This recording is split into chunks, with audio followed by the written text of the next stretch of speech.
Hey, how's it going, YouTube? This is Largemouth Larry signing on. I'm here today to teach you the difference between a baitcaster and a open face reel or a spinning reel, whatever you prefer to call it.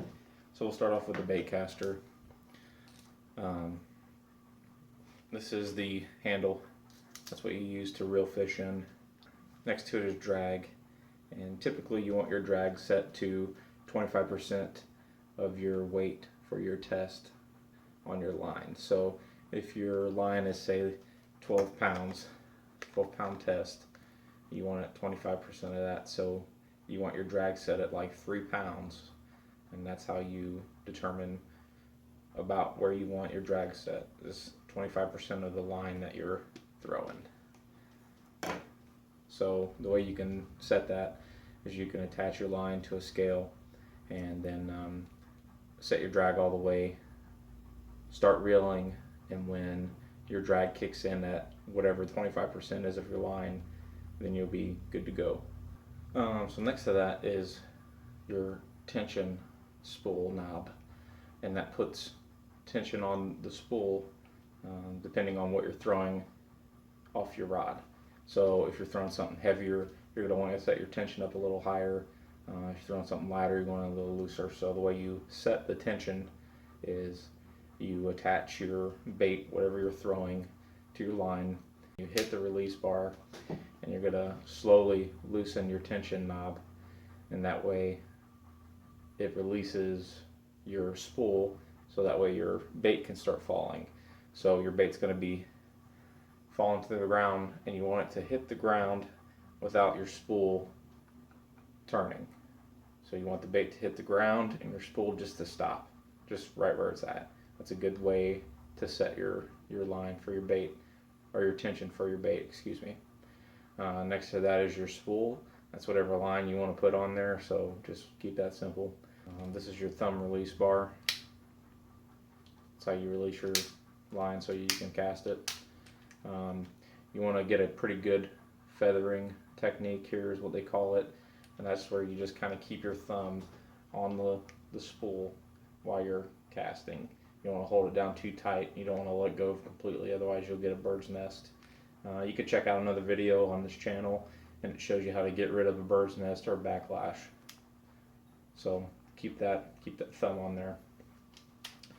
And on the very end is what we call breaks.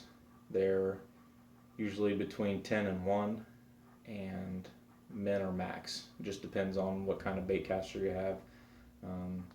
But typically max or 10 is breaks tight. They're really tight, and the breaks are just like an insurance policy for your cast.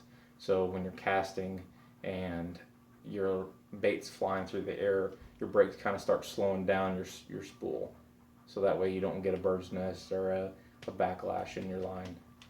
So if you're just starting out with a bait caster, I'd keep your brakes set to 10 every time.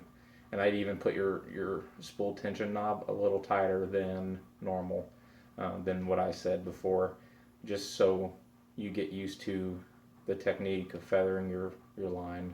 And then once you get done casting 700 times, you might be decent enough to kick it up a little bit. I keep my brakes set at anywhere between 4 and 7. It just depends on what I'm casting. If I'm casting something heavy, I'll set it up a little bit. If I'm casting something lighter weight, I'll set it back a little bit to 7 or 8. I think that about wraps it up on the old bait caster. We'll show you how to mount it real quick and which rods to use for these. So here we have a bait casting rod. They all have a finger grip. It attaches from the back here. There's 2 little like forks or lips. You just slide it in and you tighten it on. You want to make sure this is pretty tight, pretty snug. I've heard of stories of people casting their reel out into the water, which is not really good.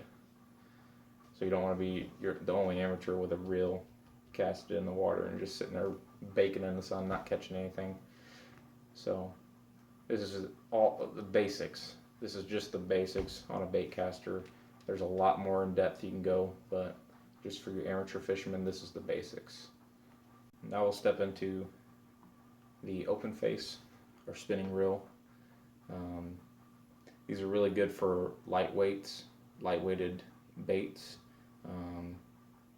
I prefer this. I can throw a lightweight crankbait or topwater frog a lot farther with this than I can my Baitcaster, and that's probably just because I'm newer at bait casting.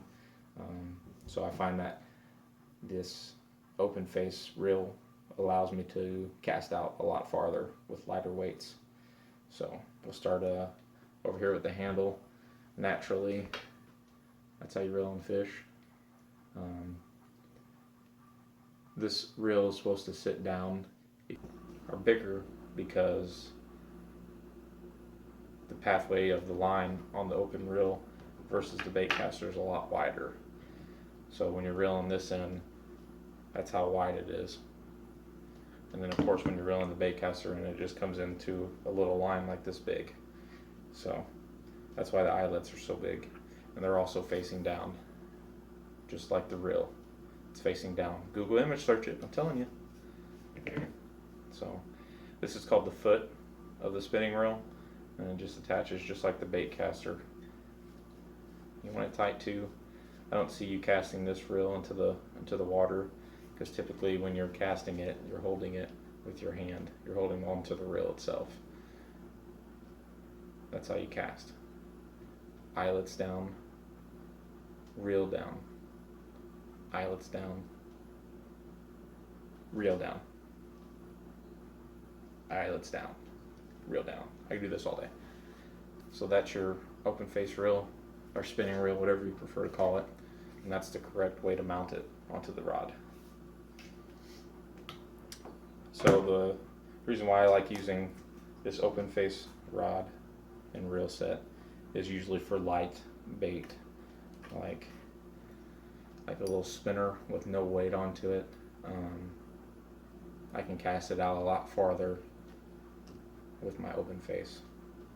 Or a topwater, like a plopper or a topwater frog. These things are really light, so I like using the open face. Or finesse jig, or like this guy who's super light. It's really small crankbait. I can't cast it with my Baitcaster. It's like casting just the line.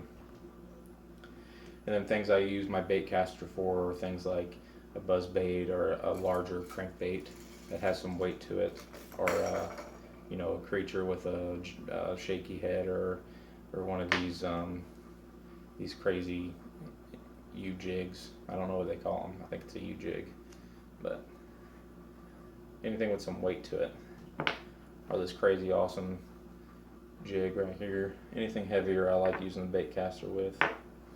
So those are your very, very basic differences for the spinning reel and the Baitcaster. If you have any questions or comments, put them down in the comment section below. Subscribe, like this video. You can follow us on Instagram. It's at Bass Action and at Largemouth Larry.